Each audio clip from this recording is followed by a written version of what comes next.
if you want to get fresh cut French fries here in Boston, you got to go to Five Guys. There are restaurants selling like $15 plates of loaded French fries that are bagged frozen French fries that are battered. And I'm like, what is going on? No one with any kind of self-respect could give somebody frozen French fries. Right? Why? Because it doesn't take very much effort. That's what I'm saying. To go that small extra mile to do them the right way. And even if they're not done great, it's better.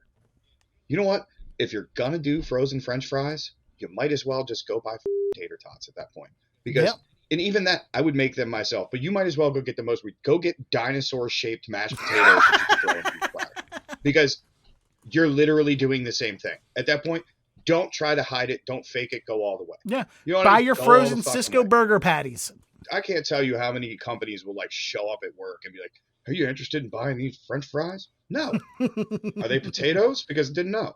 You know, like it's just like all of my cooks will tell you that, you know, like I said, I don't really get angry, but if you want to see me turning red a little bit, French fries. I swear to God, and the reason I say that is because if you get a burger or any sandwich, and this is another one of those little tiny details, the second that hits your table, the first thing that you're doing is taking a bite of French fry. You are not picking your burger up and diving into the burger or the sandwich. You're eating a French fry. If your French fry sucks, that could be the best burger in the world. Your expectation has automatically been downgraded.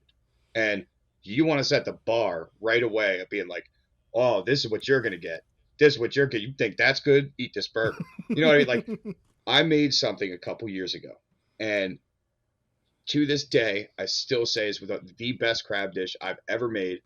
So everybody knows that sweet and salty work perfect with crabs. Yep. Like sweet, salty, and like that creaminess. Dude, I made Old Bay funnel cakes and put crab fondue on top of that and then baked it with some cheddar on top. Bro, it is like a crab pretzel on steroids. It is so good. It's so good, dude. And like, I think I just lost the tote from diabetes just listening to that. Oh my God. Well, the thing is, you make the funnel cake. It's not, I was doing it less sugary. The best, everybody knows the best part of a funnel cake is like the crispy edges versus the center. You know what I mean? Like the soggy center. If you're that if you're the psycho that thinks like the soggy part is the best, you're just fucking crazy. But like, I instead of doing the funnel cakes like thick out of like a piper, I was putting them in a squeeze bottle with a fine tip, so the whole thing was like super crispy. Oh, okay. And I would make them to where they were like 1.5 inches thick, and then I would take it and instead of making crab dip, I made it more like fondue style. It was a little bit thinner, and then I put that on top, and then I threw some that and I had like roasted corn. I threw Maryland all over the top. A little bit more Old Bay, roasted corn, some like garden tomatoes. Threw that on top, so you could. It was so good, dude. It was like, sucks because they still. I can never. The way I am, as a chef, you know, you got my food on your menu, whatever. When I said I wish they'd take my food off, I really don't give it. They paid for yesterday's meal, they can have it.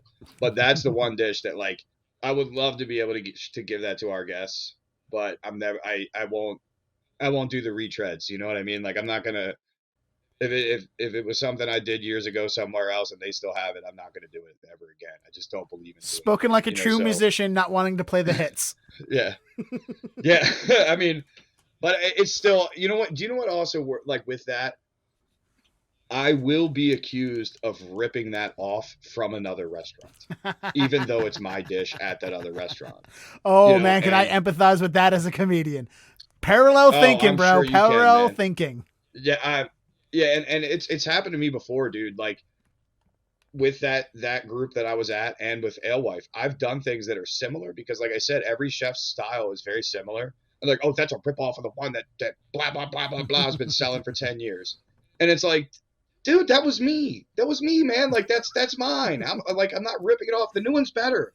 Like the new one's better. Like so, like eat this one and stop calling me a ripoff of myself. Like I just don't understand how that works. Like, but you know, it's just what happened. It's like when John Fogerty got sued for plagiarizing Creedence Clearwater Revival. Yeah, you're the John Fogerty of Baltimore chef cuisine. Yeah.